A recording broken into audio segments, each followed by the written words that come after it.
There's a type of abuse that leaves no visible scars. It makes no sound. It's the kind of abuse that no one on the outside can even identify. It's silence. Your mom's silence. That silence that could last for hours. Sometimes. For days.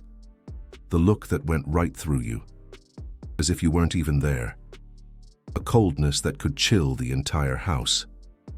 You might have even preferred that she screamed. Screaming, at least, that's something tangible. It's attention, even if it's negative. It's proof that you exist, that you matter enough to get a reaction. But the silence, that's just emptiness, an absence. It's proof that you don't even deserve the energy it takes to get a response. And here's the cruelest part. When you try to talk about it, no one gets it. Your mom doesn't yell, then what's the problem? She never hit you? You were lucky. Silence isn't abuse. You're just exaggerating. And you start to doubt yourself. Am I exaggerating? Is something wrong with me? No, the problem isn't you. Silence is abuse. And Carl Jung. He explained exactly why. Jung studied something he called the mother complex very deeply. And what he discovered about silent mothers, it's going to explain wounds that you carry to this day without even knowing where they came from. But before we go on, let me tell you something important. If you grew up with a silent mother, you were probably conditioned to minimize your own experience, to think it wasn't that bad, to compare yourself to people who had it worse. But silence is one of the most insidious forms of emotional abuse. It's not less serious just because it doesn't leave visible scars. In fact, it's more serious. Because you have no external evidence of the wound. All you have is the internal pain that no one else can see. And when no one sees your pain, you start to doubt that it's even real. Let me tell you about a woman named Emily. Emily was 35 when she finally understood why she was so afraid of conflict, why she'd do anything to keep people from getting angry with her, why the slightest sign of disapproval would send her into a panic. Emily's mom never yelled, never hit her, never said cruel things directly. Emily's mom weaponized silence. When Emily did something wrong, her mum would stop talking to her, not just for minutes, but for hours, sometimes for days. Her mum would still be in the house, doing the same chores, making meals, watching TV. But she acted like Emily didn't exist. No eye contact, no words, no acknowledgement that another person was even there. Emily described the feeling like this. It was like being a ghost in my own house. I could scream, I could cry, I could beg, and she would just look right through me, like I was transparent, like I didn't even exist. And what's worse? Emily never knew exactly what she'd done wrong. The silence would just start, and she would have to guess, reviewing every action, every word, trying to figure out what crime she'd committed to deserve this punishment. Sometimes she'd figure it out, sometimes she wouldn't, and when she didn't, the silence would last even longer. This created something devastating in Emily's psyche. She learned that at any moment, without warning, she could be erased, that love was conditional and could be taken away instantly, that she needed to be constantly vigilant to avoid making the mistake that would trigger the silence. Jung explained why silence is more damaging than yelling. Yelling is painful, but it's clear. You know what happened, you know the person is angry, you know there's a conflict. You can respond, defend yourself, process. Silence is ambiguous, it's uncertain, it's psychological torture because you don't know what's happening. You have no way to respond, you have nothing to fight against. You're fighting against nothing. A child who's yelled at learns to deal with explicit anger. It's painful, sure, but they develop coping mechanisms to process direct conflict. A child who receives silence learns something much worse. They learn that they can be erased, that their existence is conditional, that at any moment, without explanation, they can cease to exist for the person who's supposed to love them unconditionally. This creates what Jung called annihilation anxiety. It's not just fear of being hurt, it's fear of ceasing to exist. It's the feeling that your most fundamental self can be eliminated if you make the wrong move. And that anxiety doesn't just disappear when you grow up, it hides. It disguises itself, but it keeps operating. Emily lived with this anxiety until she was 35, in every relationship, in every friendship, in every professional interaction. She was monitoring for signs of withdrawal. If her partner was quiet for a few hours, Emily would panic. What did I do? Is he going to leave me? I need to fix it. If a friend took too long to respond to a text, Emily would get anxious. Is she mad at me? What did I say wrong? If her boss walked past her without saying hello, Emily would spend the entire day worrying. Is he dissatisfied? Am I going to be fired? It was exhausting, and she had no idea that it all stemmed from her mother's silence. But hang in there, because now I'm going to show you the 5 types of maternal silence and how each one creates different wounds. First type, punitive silence. This is the silence that Emily's mom used. It's a form of punishment. The mom stops talking to the child as a way to penalize certain behavior. The implicit message is, you did something wrong and you don't deserve my attention. You need to suffer until I decide you've been punished enough. The problem is, the child rarely knows what they did, and the punishment has no set duration. It can end in an hour or it can end in a week. The child is at the mercy of the mom, and the mom has all the power.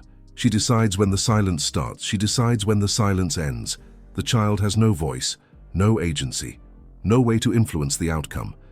This creates adults who live in constant anxiety, who obsessively monitor the moods of others, who do anything to avoid conflict, because conflict could mean annihilation. Emily was like that.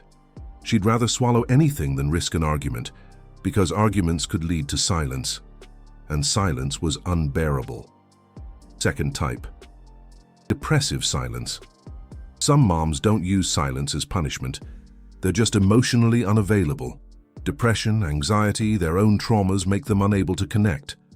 The child grows up with a mom who's physically present, but emotionally absent. The mom is there, but she's not there.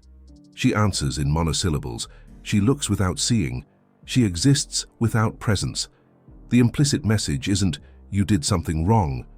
It's, you're not interesting enough to deserve my energy. This creates adults who doubt their own worth, who think they need to be extraordinary to deserve attention, who overexert themselves to be noticed. And here's the most confusing part. The depressive mom isn't consciously punishing. She's incapacitated. She can't be present. But for the child, the effect is the same. She doesn't feel seen. She doesn't feel important. She doesn't feel worthy of emotional energy. And the child has no way to understand depression. They just know that their mom is there and isn't, that the body is present and the soul is absent. I knew a man, Mark, whose mom was depressive. He became a comedian. He spent his life trying to make people laugh, because if he was funny enough, maybe someone would finally pay attention. It's a desperate attempt for connection, a yearning to pierce through the veil of indifference. Third type, the passive-aggressive silence. This silence is accompanied by signs of anger. The mom doesn't speak, but sighs, slams doors, makes noise in the kitchen. Her entire body communicates fury, but she refuses to verbalize it. She turns her frustrations into a silent weapon. If the child asks what's wrong, the mom answers nothing with a tone that clearly means everything. It's a masterclass in emotional manipulation. The implicit message is, you should know what you did. I'm not going to tell you. You need to guess and fix it. This places an impossible burden on the child, forcing them into the role of mind reader and emotional caretaker. This creates adults who become hypervigilant, experts in reading body language, constantly trying to guess what others are feeling to prevent explosions. They develop a sixth sense for detecting unspoken tension. They're people who enter a room and immediately scan the environment. Who's tense? Who's unhappy? What do I need to do to fix it? It's like walking on eggshells, constantly anticipating the next emotional landmine. And it becomes exhausting, because you can never relax. You can never just be. You're always working, always monitoring, always trying to prevent the next silence. It's a relentless cycle of anxiety and self-sacrifice. One woman described it to me like this. I feel like a human weather station, always measuring the emotional atmospheric pressure of everyone around me, always predicting storms before they happen. And the cost of this constant vigilance is emotional burnout, exhaustion, the feeling that you can't take care of everyone else's emotional climate anymore. You feel drained, depleted, and utterly overwhelmed. Fourth type, the silence of the cold shoulder, or the silent treatment. This silence is cold and calculated. The mum isn't just silent, she actively ignores. If the child speaks, she pretends not to hear. If the child touches her, she pulls away. It's an active and deliberate rejection. A chilling display of emotional detachment. The implicit message is, you are so insignificant that you don't even deserve verbal rejection. You simply don't exist to me. It's a form of erasure, a denial of the child's very being. This creates adults with deep wounds of abandonment, who may develop desperate behaviors to get attention, or who shut down completely to avoid the pain of rejection. The fear of being invisible drives their actions. Some become people who do anything for attention. Others become people who reject before they are rejected. Two extremes of the same trauma. Two sides of the same deeply painful coin. Fifth type, the intermittent silence. Perhaps the most confusing of all. The mum oscillates between warm presence and icy silence with no predictable pattern. One day she's loving and attentive. The next day, total silence. It's emotional whiplash. The child never knows which mum they're going to find, lives in a constant state of alert, always expecting the next silence, never managing to relax in her presence. They are always on edge, never knowing when the warmth will turn to frost. This creates adults with anxious attachment, who can't relax in relationships, who always expect the other person to disappear emotionally at any moment. It's a constant fear of abandonment, a deep-seated insecurity that undermines their connections. You may have recognized your mom in one of these 5 types, or maybe in a combination of several. This isn't about assigning blame, but understanding the complex interplay of factors that shape our early experiences. And here's something important that Carl Jung observed. This is a crucial insight from one of the pioneers of depth psychology. Often, the mum would alternate between different types.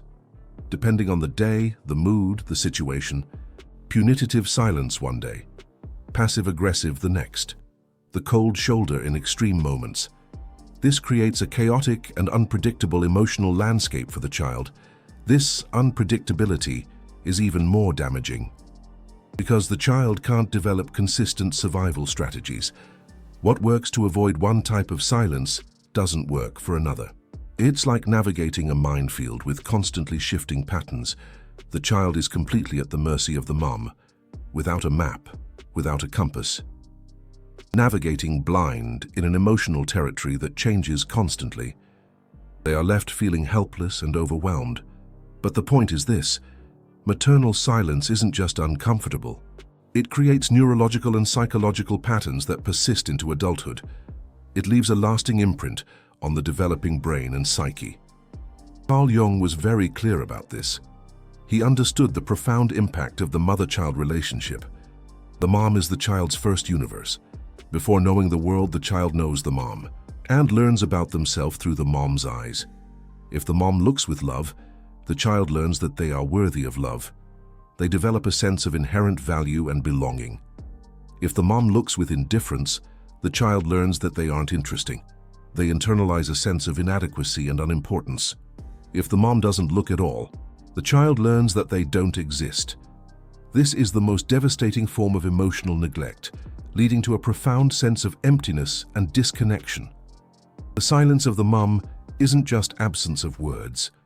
It's absence of mirroring. It's the mom saying through non-action that the child doesn't deserve to be seen. It's a profound form of invalidation, and it's devastating for the formation of the self. It undermines the child's sense of identity and worth. Carl Jung explained that the self is formed in relation. We know ourselves through the eyes of others, and the first and most important look is that of the mom. The maternal gaze shapes our understanding of who we are. If that look is absent, the self has no mirror, no reflection, no way to know who it is. The absence of mirroring creates a void in the child's sense of self. Children of silent moms frequently report a feeling of internal emptiness, of not knowing who they are, of feeling like characters instead of real people. They struggle with authenticity and a sense of groundedness because they were never mirrored adequately. They never had a mom who looked and said, "I see you. You exist. You matter." They lack the validation and recognition that is essential for healthy development. Let me explain to you what happens in the brain of a child who experiences repeated maternal silence. This is the neurobiological impact of emotional neglect. The child's brain is a learning machine. It looks for patterns, looks for predictability, looks to understand how the world works. It seeks safety and security. When the mom uses silence as punishment, the child's brain learns that love can be taken away at any moment. That safety is temporary, that they need to be always vigilant. This creates a state of chronic anxiety and insecurity. The child's nervous system stays in a state of chronic alert. Even when they aren't being punished, they're waiting for the next punishment. Monitoring signs. Trying to predict. It's a constant state of hyperarousal. This is called hypervigilance, and it's exhausting. It drains the child's energy and impairs their ability to focus and learn. Emily lived like this. Even in quiet moments, a part of her brain was scanning the environment, looking for signs of danger, looking for indications that the silence was about to start. She was trapped in a perpetual state of anxiety. And when you live decades in hypervigilance, the cost is immense. The cumulative effect takes a heavy toll. Chronic anxiety, difficulty relaxing, insomnia, stress-related health problems, constant exhaustion. These are all common consequences of long-term hypervigilance.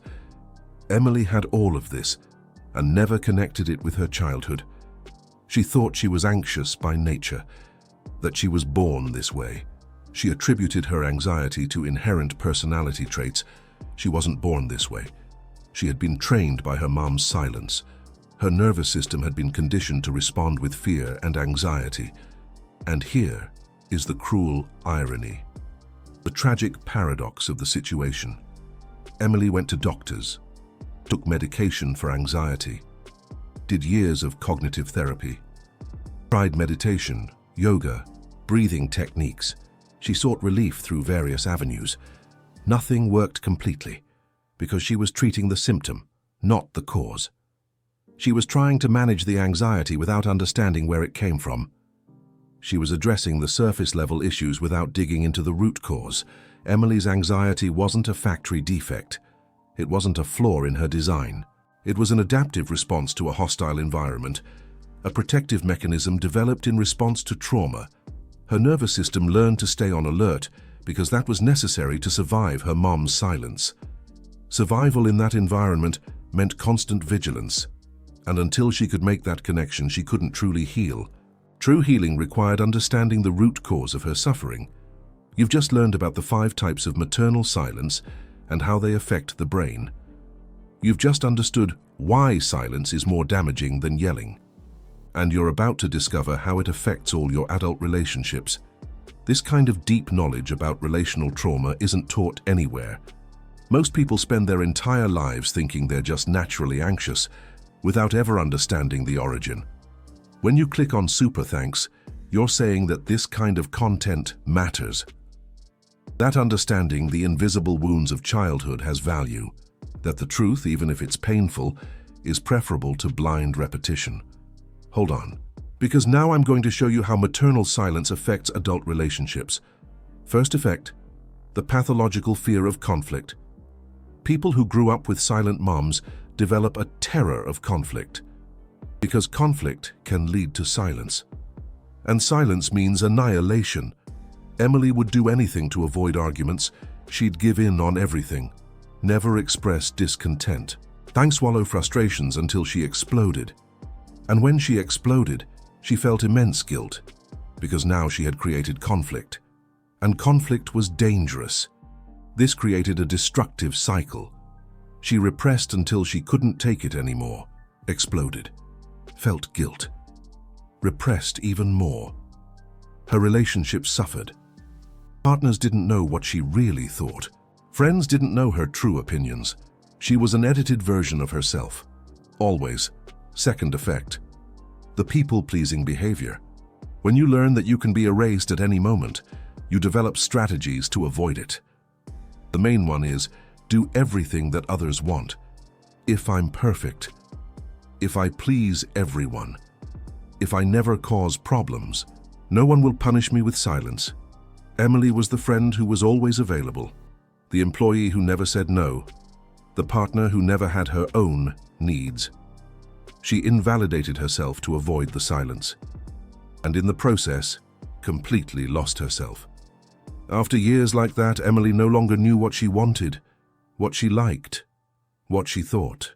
She had molded herself so much to the expectations of others that the original me had disappeared. Third effect. The difficulty trusting. When your own mom could disappear emotionally without warning, how are you going to trust anyone else? Emily had difficulty opening up in relationships, even when she had been with someone for years. Part of her expected abandonment. A part of her knew that at any moment the person could turn into silence. This prevented true intimacy, because intimacy requires vulnerability, and vulnerability requires confidence that you won't be erased. Emily kept everyone at a distance. Even the closest people never knew her completely. She always kept a part of herself protected, in case she needed to survive the next silence. Fourth effect. The silencing inner voice. Children of silent moms often develop a critical inner voice that replicates the mom's silence. When Emily had an idea, an inner voice said, "That's idiotic. No one wants to hear it." When she wanted to express a need, the voice said, "You're being difficult. Shut up." When she felt anger, the voice said, "Swallow it. No one wants to see your anger." The silent mom had been internalized. Emily carried the silence within herself, silencing herself before anyone else could do it. It was a defense. If I silence myself first, the silence of others won't hurt so much. But the cost was immense. Emily lived mute internally, and her needs, her desires, her opinions, all suffocated by the internalized mom's voice. And what about healing? Jung said that the maternal wound is one of the most difficult to heal, because the mom is the first love and the first world, and rejecting the mom, even mentally, seems like rejecting your own origin. Emily resisted seeing the truth about her mom for years. "My mom was a good mom. She never hit me. She always took care of me. I have nothing to complain about." This phrase protected Emily from the pain, but it also kept her trapped, because as long as she couldn't see the silence as abuse, she couldn't heal the wounds that the silence caused. The turning point happened when Emily had her own daughter. The daughter was 3 years old when she did something wrong, broke a vase, and Emily felt the urge to do what her mom used to do, to be silent, to ignore, to punish with absence. The impulse rose automatically. It was the installed pattern. It was what she knew. And in that moment, looking at the scared face of her 3-year-old daughter, Emily finally understood. This is abuse. This is cruelty. No child should go through this. And if the 3-year-old daughter shouldn't go through it, the 3-year-old Emily shouldn't have gone through it either. It was devastating, and it was liberating. Devastating because Emily finally felt the pain that she had avoided her entire life, the pain of having been erased by her own mom, the pain of having grown up thinking that she didn't deserve to exist. Liberating because now she could name what happened, could validate her own experience, could stop minimizing, and could choose differently with her own daughter. Emily didn't punish her daughter with silence. Instead, she did what her mom never did. She crouched down, looked into her daughter's eyes, and said, "You broke the vase and I'm sad, but I love you, and that doesn't change." Words, presence, connection. Even in the moment of discipline, the daughter cried with relief, and Emily cried along. Because in that moment, she was healing her daughter and healing herself. Emily started practicing what she called verbal presence. In moments of conflict with her daughter, she forced herself to use words, even when the urge to silence was strong. "I'm angry now and I need a minute to calm down, but I love you and I'll be back to talk." Words, always words, even imperfect ones, even in moments of anger, because words are a bridge and silence is an abyss. Emily's daughter grew up differently, grew up knowing that conflict doesn't mean the end, that anger passes, that love remains. And Emily, by giving that to her daughter, was finally giving it to herself. And what about you? If you grew up with a silent mom, let me tell you something important. The silence wasn't your fault. You were a child. You had no way to avoid it. You didn't deserve to be erased. And the anxiety that you carry, the fear of conflict, the difficulty trusting, the habit of silencing yourself, all of that makes sense. It's a logical response to an illogical environment. You learned to survive, and now you can learn to live. Healing begins with recognition, seeing clearly what happened, naming the silence as what it was, emotional abuse. And that can be very difficult, because culture teaches us never to speak ill of our mothers, to always be grateful, to minimize any pain they caused. But recognizing the truth isn't ingratitude, it's honesty, and it's the only way to heal. You can love your mom and recognize that she hurt you. You can have compassion for her limitations and still validate your own pain. The two things can exist at the same time. This doesn't mean hating your mom. It means seeing the truth. And the truth is, her silence hurt you. Your mom may have been limited. She may have had her own traumas. She may have done what she learned. But that doesn't change the impact. Explanation isn't justification. Understanding the origin doesn't eliminate the wound. Healing continues with permission. Permission to have a voice. Permission to express needs.